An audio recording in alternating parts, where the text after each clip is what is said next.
धन्यवाद अध्यक्ष जी, आपने मुझे 280 पर मेरे क्षेत्र की समस्या को उठाने का मौका दिया। अध्यक्ष जी, मैं आपके माध्यम से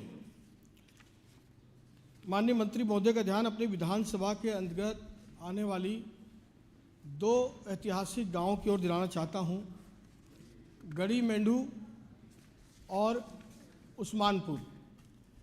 इन दोनों के जो वहाँ जनजीवन है, जो लोग रहते हैं, उनका जीवन बिल्कुल नारकीय हो चुका है और वहाँ का सड़क, पेयजल, सीवर व्यवस्था, बिजली, सबकी हालत बहुत ज़्यादा खराब है। अध्यक्ष महोदय, एक तरफ हमारी सनातन, हमारे देश की संस्कृति, हमारे संस्कार ये कहते हैं कि पशु पक्षियों को भी, जीव मात्र को भी जीने का अधिकार है, उसको भी रोशनी पानी का अधिकार है और उसकी चिंता करनी चाहिए। ऐसे में इन गांवों में मूलभूत सुविधाओं का अभाव है और ओजोन के कारण कागजों के बोझ के नीचे बार बार विकास को रोका जाता है। जबकि विकास जब होता है, अभी हमारे यहाँ पिंक मेट्रो लाइन बनी है, उसी क्षेत्र से गई है, माननीय प्रधानमंत्री जी ने उसका लोकार्पण किया।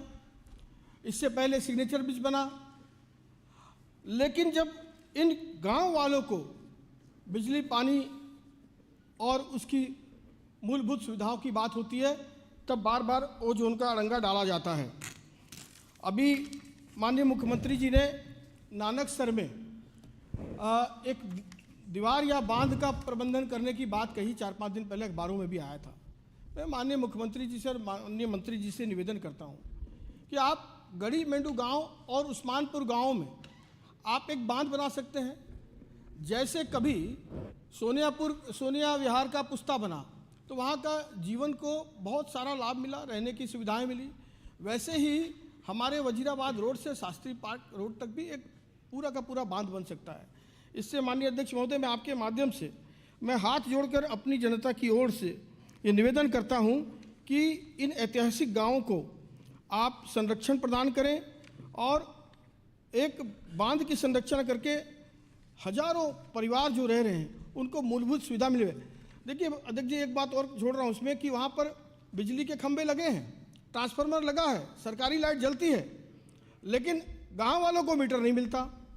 पहले जो 2016 तक मिले वो मिले। और इस दिल्ली में कानून भी BSES वाले 2 चला रहे हैं।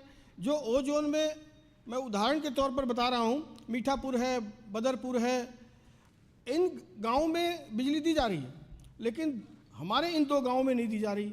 तो एक ही राज्य में 2 कानून कैसे चल रहे हैं ओजोन में? ये भी एक संकट का विषय है।